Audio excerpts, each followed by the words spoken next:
मंगलम भगवान वीरो मंगलम गौतमो गणी मंगलम कुंद कुंदाद्यो जैन धर्मोस्तु मंगलम सर्वमंगल मांगल्यम सर्वकल्याणकारकम प्रधानम सर्वधर्मानां जैनम जयतु शासनम जैनम जयतु शासनम। जय बोलो श्री अनंतानंद परम सिद्ध भगवान की, 1000 श्री शांतिनाथ भगवान की, परम पूज्य आचार्य श्री आदि सागर जी महाराज की, परम पूज्य आचार्य श्री शांति सागर जी महाराज की, परम पूज्य आचार्य श्री महावीर कीर्ति जी महाराज की, परम पूज्य आचार्य श्री विमल सागर जी महाराज की, परम पूज्य तपस्वी सम्राट आचार्य सन्मति सागर जी महाराज की, परम पूज्य आचार्य श्री सुनील सागर जी महाराज की, परम पूज्य प्रथम गणनियारिका रत्न श्री 105 विजयमती माता जी की, जैन धर्म की, जिनवाणी माता की,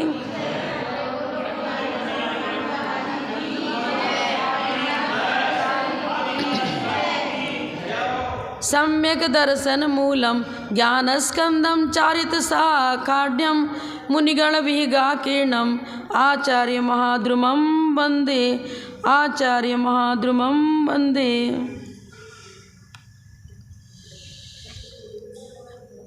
आचार्य परमेष्ठी का पावन जीवन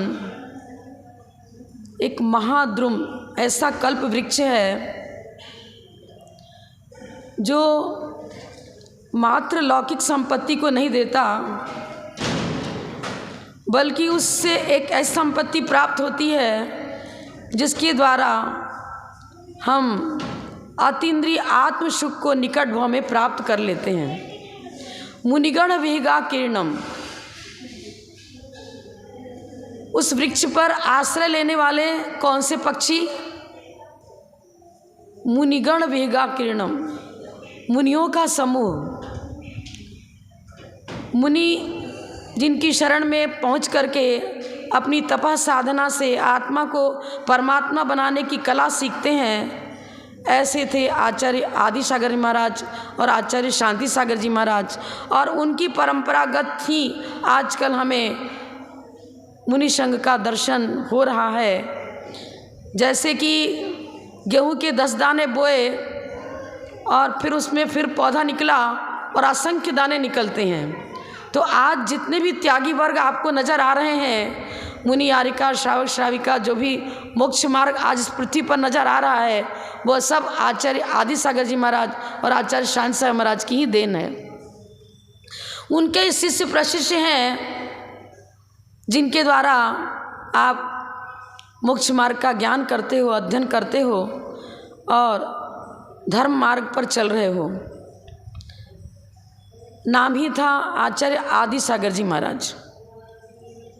सबसे पहले तीर्थंकर कौन थे? आदिनाथ भगवान। जब उन्होंने समाधि ली, उसके पहले उन्होंने क्या घोषणा कर दी? देखो, जैसे 14 दिन का योग विरोध आदिनाथ भगवान ने किया था, मैं भी इसी प्रकार 14 दिन के लिए आहार पानी का त्याग करके इस पार्थिव शरीर का त्याग करूंगा।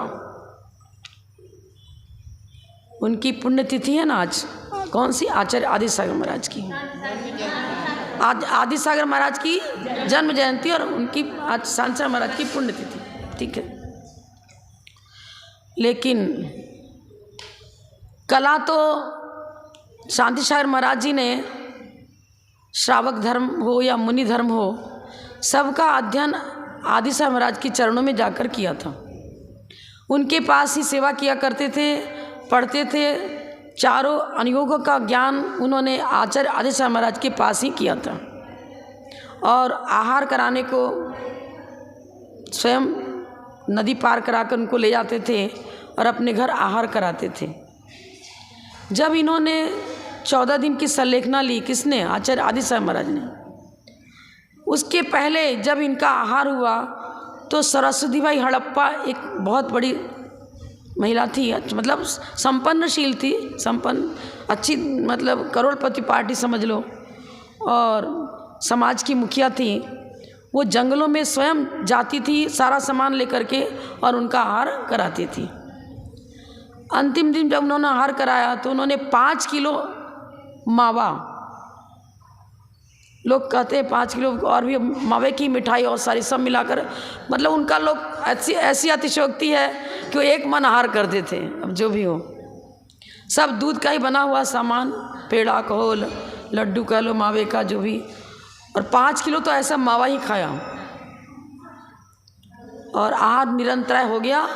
उसके बाद उन्होंने कह दिया आजीवन मुझे आहार जल का त्याग है। इतना डाइजेशन जिसका है, सब कुछ आंग उपांग सब सही है, स्वस्थ है, फिर एक साथ घोषित कर देना कि आज से ठीक 14वें दिन में इस शरीर को छोड़ दूंगा, कह दिया। लोग कहने अरे महाराज जी क्या कर रहे हो आप, सब कुछ ठीक है, ऐसे थोड़ी सा लेखना ली जाती। नहीं, आदिनाथ भगवान ने 14 दिन का योग निरोध किया था, मैं भी 14वें दिन इस शरीर का त्याग करूंगा। और वास्तव में वो तो अपने कावत्सर मुद्रा में खड़े हो गए, ध्यानस्थ हो गए, ना हिलना ना डुलना कुछ नहीं, योग निरोध जैसे होता है उसी प्रकार किया उन्होंने। और ठीक 14वें दिन आचार्य महाविकृति महाराज जी तो साथ में थे, दीक्षित हो चुके थे, परिचर्या में लगे रहते थे। 14वें दिन सूर्योदय से पूर्व जो कहते हैं कि ब्रह्म मुहूर्त हुआ, आकाश में बैंड बाजे बजने लग गए, पुष्प वृष्टि होने लग गई, केसर की वृष्टि हुई और आकाश से जय जयकार की ध्वनि हुई और इन्होंने सिद्धाय नमः बोलते हुए इस शरीर का त्याग कर दिया। इसके बीच में क्या हुआ, कई लोगों ने ऐसे सूचना दी पुलिस वर्ग को कि ये अपने आप आत्महत्या कर रहे हैं, ऐसा तो नहीं होना चाहिए। अब संत को भी तो आत्महत्या, एक साधारण श्रावक भी आत्महत्या नहीं करता है, और ये अचानक इस तरह कर रहे, अन्न पानी छोड़ करके शरीर का परित्याग क्यों कर रहे हैं। पुलिस पहुंच गई तो अब उनको इंग्लिश में ही बताया उन्होंने कि देखो, अपने जैन फिलॉसफी को बताया कि हमारे यहाँ आत्महत्या किसको कहते हैं, कसाय वश फांसी ला करके मर जाए, जहर खा करके मर जाए, किसी दुख से संतप्त हो करके, पारिवारिक दुख हो, कोई समाज का कोई ऐसा कुछ झमेला लग गया तो वो पीड़ित हो करके शरीर को छोड़ता है, कसाय वश। लेकिन जैन धर्म में ऐसा बताया है कि शरीर तो एक ढांचा है, खोल है, जैसे मकान के अंदर व्यक्ति रहता है तो मकान अलग है और व्यक्ति अलग है, ठीक इसी प्रकार ये मकान ही है।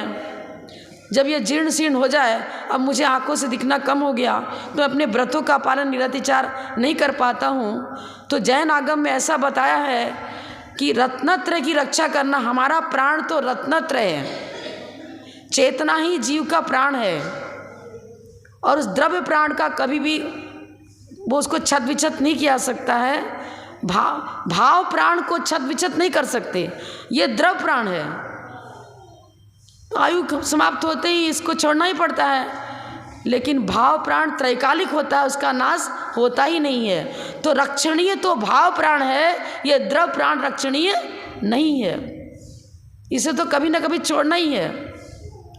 और संलेखना पूर्वक मरण करने पर निकट भाव में हमें उस सुख की प्राप्ति होती है जिसके बाद फिर दुख नहीं आता है। इस तरह बहुत विस्तार पूर्वक उन्होंने जैन फिलॉसफी उनको बताई। संलेखना किसे कहते हैं, कृश करना, कसायों को कृश करना और शरीर को भी कृश करना और आत्मिक गुणों को विकसित करना।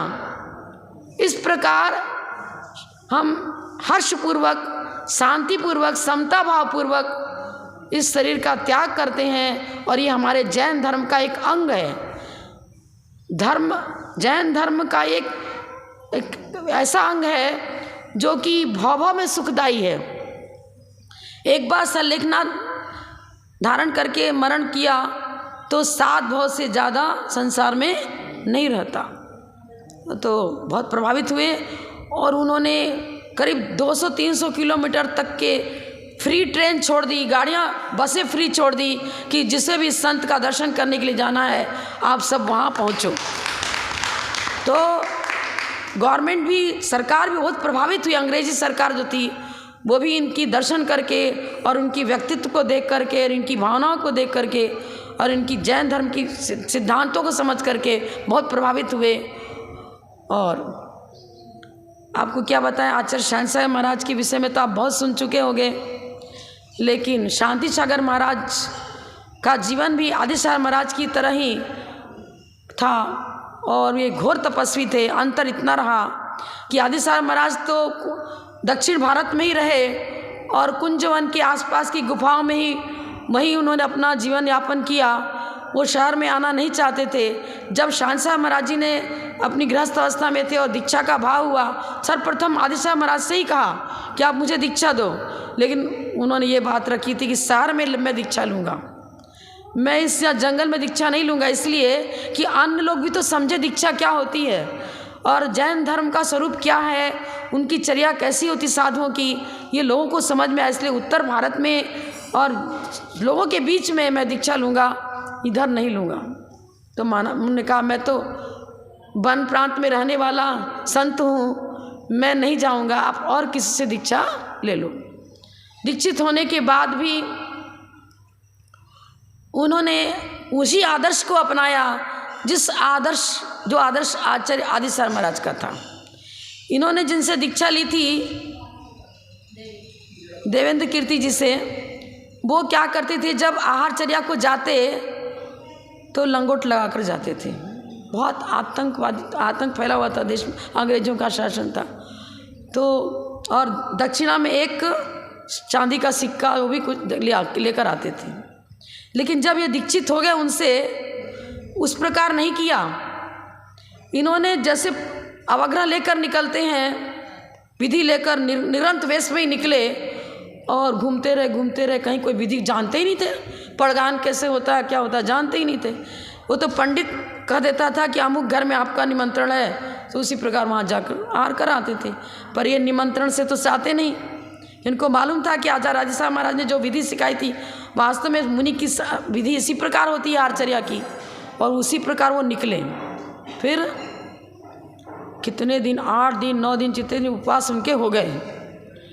अब गांव में पूरा हल्ला मच गया कि भाई ये जाते तो हैं आहारचर्या को, पर आहार करते नहीं, लौट कर आ जाते हैं। फिर सारे पंडितों ने अपना पोथन्ना निकाला, पोथी निकाली, सब देखा विधि क्या होती है।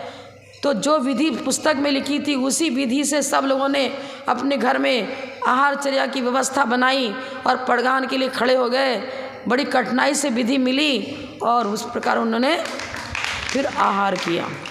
फिर क्या हुआ, उनके गुरु देवेंद्र कीर्ति जी ने अनुभव किया कि वास्तव में विधि यही है और मैं जो कर रहा हूँ वो गलत है। तो उन्होंने अपने शिष्य से ही पुनः दीक्षा लेकर के, मैंने शहनशाह महाराज जिसे इसलिए उनको गुरुनाम गुरु कहते हैं, गुरुओं के गुरु, और प्रायश्चित लेकर के अपनी सब शुद्धियाँ करी और उसी प्रकार से मुनि धर्म फिर चलता रहा और जगह जगह विहार किया। पूरे उत्तर भारत, उत्तर दक्षिण, पूर्व पश्चिम, सब जगह निरंतर वेश में ही विहार किया।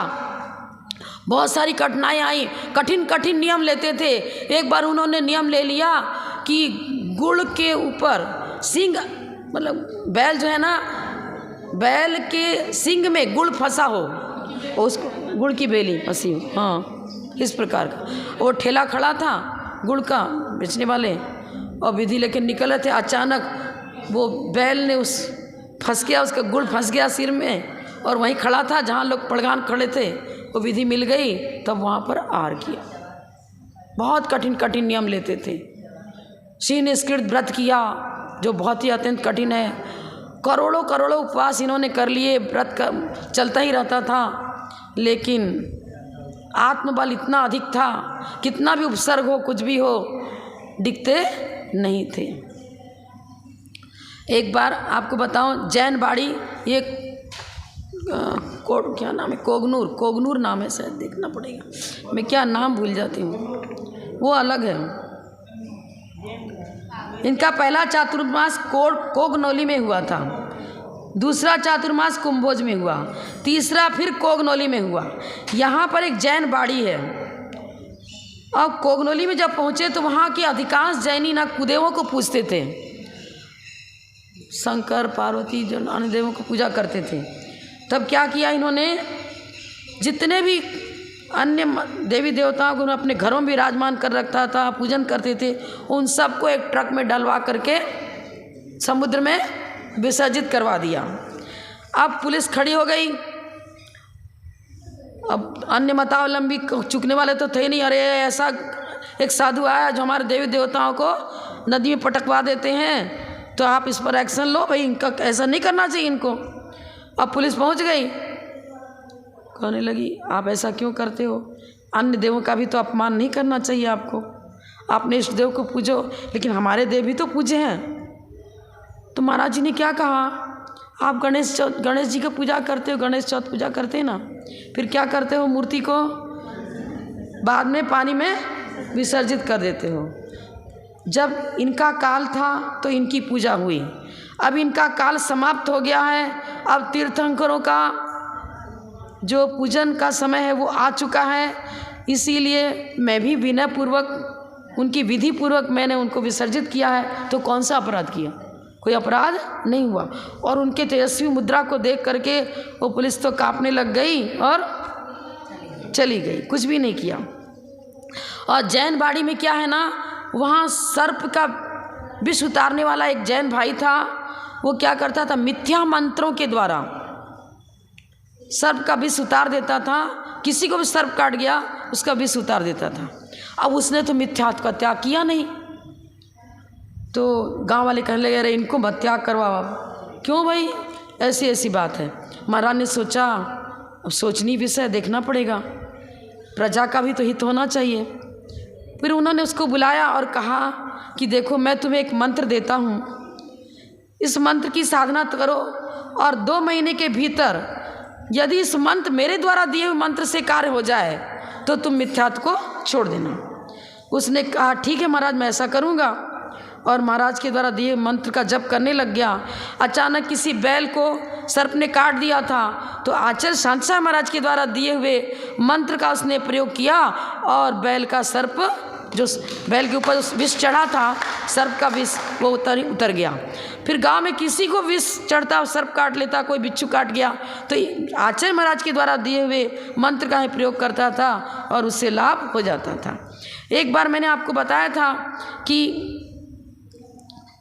एक 35 वर्ष का युवक कोल्हापुर में निमसिर गांव में एक 35 वर्ष का युवक था, उसका नाम था अण्णप्पा दाढ़ी वाले, और शास्त्र चर्चा में बहुत प्रवीण था, लेकिन अचानक गूंगा हो गया। क्या हुआ, अचानक गूंगा हो गया। 1 वर्ष तक गूंगा रहा और लोग भी बहुत दुखी हुए, क्योंकि प्रवचन करता था, अच्छा संभाषण करता था, लोगों को अध्ययन कराता था। लोगों ने कहा कि चलो मैं आचार्य शांतशाह महाराज के पास आपको ले जाऊंगा और वहाँ हो सकता है आपका गूंगापन दूर हो जाए। तो महाराज के पास ले गए। अब आचार्य नसलापुर में महाराज श्री बैठे हुए थे और पड़गान हो गया, भोजन उनका आहारचर्या हो गई। उसके बाद जिसने अपनी बात बताई तो महाराज ने उसके सिर पर पीछी रखी और पीछी रखते वो बोलने लग गया। महाराज ने इसके सिर पर पीछी रखी और बोलने लग गया। तो महाराज ने कहा कुछ महीने यहीं रहो आप। अब वो वहीं रुका रहा। जब तक महाराज के पास रुका रहा तब तक तो उसकी वाणी खुली रही, और वापस घर चला गया तो फिर आवाज़ बंद हो गई। अब जो भी हो, पुण्य पाप जीव का रहता है, लेकिन आचार्य श्री की ऊर्जा, तप की ऊर्जा इतनी बलिष्ठ होती है कि जो असंभव कार्य है वो भी संभव हो जाता है। इस तरह का था उनका कथन। और आचार्य श्री को स्वयं एक बार, आचार्य शांतशाह महाराज को एक बार कैंसर रोग हो गया था, गले में कैंसर। आहार को खड़े होते तो पानी भी गटकने बहुत तकलीफ होती थी, और ग्रास तो ग्रास गले में रुक जाता था, कितना भी प्रयास करते नीचे नहीं उतर पाता था। लेकिन कोई इलाज नहीं किया, कोई औषधि नहीं ली। उनकी तप साधना से ही वो कंठ का जो रोग है अपने आप हटते हटते बिल्कुल मूल से ही समाप्त हो गया। ये देखिए, तप के बराबर रिद्धिधारी मुनिराज जब तीर्थंकरों का समोसरण लगता है तो कैसा भी रोगी क्यों ना हो, उनके समोसरण में भी इसी तरह गूंगा बोलने लगता है, बहरा सुनने लगता है, लंगड़ा चलने लगता है। लेकिन आचार्य शांतसागर महाराज जी ने भले तीर्थंकर प्रकृति का बंद नहीं किया हो, या नहीं थे तीर्थंकर वर्तमान में, लेकिन साधना उसी प्रकार उत्कृष्ट थी। यदि चतुर्थकालीन हम इनको तीर्थंकर वत कहें और उसी प्रकार की रिद्धि सिद्धि संपन्न कहें तो कोई अतिशयोक्ति नहीं होगी। एक बार आचार्य आदिसागर महाराज जंगल में बैठे थे और एक महिला आई, कहने लग गई, महाराज 7 पुत्रियां हुई और सातों की सातों जन्म लेने के बाद कुछ ही समय में मृत्यु को प्राप्त हो गई। पुत्र भी हुए लेकिन कोई भी नहीं बचे। एक अंतिम बेटी मेरे पास में है और शादी का मंडप रच चुका है और मंडप में बेहोश पड़ी हुई है। उसके जीवन को तो आप बचाओ, मेरे कुल की का एक कुछ दीपक बचना चाहिए। महाराज ने कहा कुछ नहीं होगा, और उन्होंने कहा कि जो देवी का पोशाक उतारा हुआ है वो उसको पहना दो, और मंत्र दिया कि नमोकार मंत्र का अखंड पाठ करो। पूरी रात वो नमोकार मंत्र का जप करती रही और फिर मिट्टी दी, महाराज के हाथ से ली मिट्टी उसने, उनके पैरों के नीचे की मिट्टी जैसे भी है, महाराज ने उसको मिट्टी दी, बोला इसको इसके ललाट पर लगा देना। उसके ललाट पर 3 दिन तक वो मिट्टी लगाती रही, जाप करती रही, उसकी लड़की बिल्कुल स्वस्थ हो गई और फिर आगे परिवार में इस प्रकार की घटना ही नहीं हुई और बहुत ही मतलब उसको कोई प्रकार का रोग हुआ ही नहीं पूरे जीवन भर, हमेशा हमेशा के लिए स्वस्थ रही। इस तरह की न जाने एक घटना नहीं, समय बहुत हो चुका है, बहुत सारे उदाहरण हैं। आप चारित्र चक्रवर्ती ग्रंथ जो है उसका अध्ययन करो, उसके अंदर एक से एक चमत्कार लिखे हुए हैं। और इसी तरह आदिसागर महाराज जी ने न जाने कितने लोगों को निरोग किया होगा, और न उनको औषधि रिद्धिधारी मुनिराज कहें तो भी कोई अतिशयोक्ति नहीं होगी। आपको बताया था कि खेत में मिट्टी डाल दी तो खेत में दुगना तिगुना अनाज होने लगता था। किसी का पेट दुख रहा है तो पेट पर लगा दिया, पेट दर्द गायब हो जाता था। सिर में लगा दिया मिट्टी उनके पैरों के नीचे, सिर दर्द समाप्त। अनेक प्रकार की रिद्धि सिद्धियाँ उनके आशीर्वाद से हो जाती थी। और समाधि उनकी भी बहुत अच्छी हुई। आचार्य शांसा महाराज जी ने तो कुंथलगिरी में ना समाधि करी, और सब आपको मालूम है वो लास्ट में पानी भी उन्होंने छोड़ दिया था। कितने दिन तक जल का त्याग किया?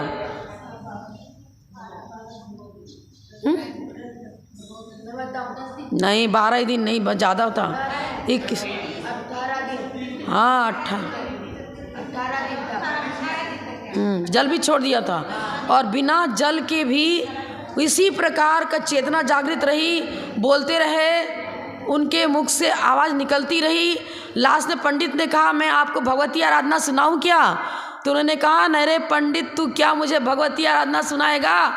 मैं तो सिद्धों की सभा में स्वयं बैठा हूँ, मैं सिद्धों की सभा में बैठा हूँ। और सिद्ध उन्होंने कहा ये शरीर में रह कर के भी मैं तो अशरीरी उस सिद्ध परमात्मा का सोहम सोहम नहीं, सिद्धोहम ध्यान कर रहा हूँ, तू मुझे क्या भगवती आराधना सुनाएगा? और इस तरह से अंत में बिल्कुल सावधानी पूर्वक उसने अपने पार्थिव शरीर का उन्होंने त्याग किया।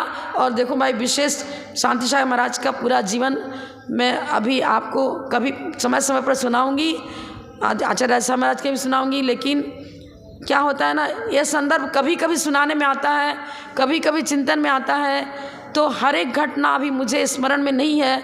लेकिन एक से एक उनका जीवन यदि आप गहराई से अध्ययन करोगे, देखोगे, तो हम ये कहेंगे कि चतुर्थ कालीन दृश्य को उपस्थित करने वाले ये मुनिराज थे, ये आचार्य परमेश्वरी थे। पंचम काल में भी चतुर्थ कालवत साधना देखनी है तो इन आचार्यों की देखो, चाहे आचार्य आदिसागर जी हो, चाहे आचार्य शांति सागर जी हो, चाहे आचार्य महावीर कीर्ति जी महाराज हो, और वर्तमान में आचार्य प्रसन्न सागर जी को देख लो, इसी प्रकार की कठोर साधना कर रहे हैं। और भी अनेक मुनि हैं जिनसे आपका संपर्क हो चुका होगा।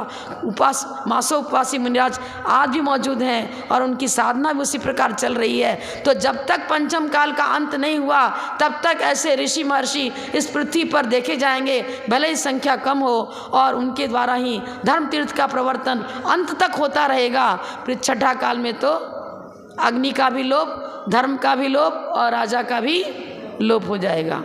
तो ऐसे मुनिराजों के जीवन परिचय को पढ़ने से परिणाम विशुद्धि गुणाकार रूप से बढ़ती है। उन गुरु चरणों में कोटशा विनयान्जलि श्रद्धांजलि अर्पित करते हुए मैं यह भावना भाऊंगी और आप जहाँ कहीं भी हो, आपकी ऊर्जा हमें निरंतर प्राप्त होती रहे और जैसे अपनी साधना के द्वारा आपने अब जीवन को परम पावन बनाया, मुझमें भी वही शक्ति प्राप्त हो, हम भी इसी प्रकार श्रेष्ठ लेखना पूर्वक इस पार्थिव शरीर को छोड़ सकें और अपनी साधना उत्तरोत्तर बढ़ाते हुए धर्म की प्रभावना, आत्म प्रभावना, धर्म प्रभावना पूर्वक जीने की कला सीख सकें और मरने की कला भी सीख सकें। इन्हीं भावनाओं के साथ चरणों में कोटशा श्रद्धांजलि विनयान्जलि अर्पित करती हूँ। जय बोलो परम पूज्य आचार्य श्री आदि सागर जी महाराज की जय, आचार्य श्री शांत सागर जी महाराज की जय। उनकी आत्मा को शांति मिले और हम सबको उनका आशीर्वाद निरंतर मिलता रहे। 9 बार नवकार मंत्र पढ़ें।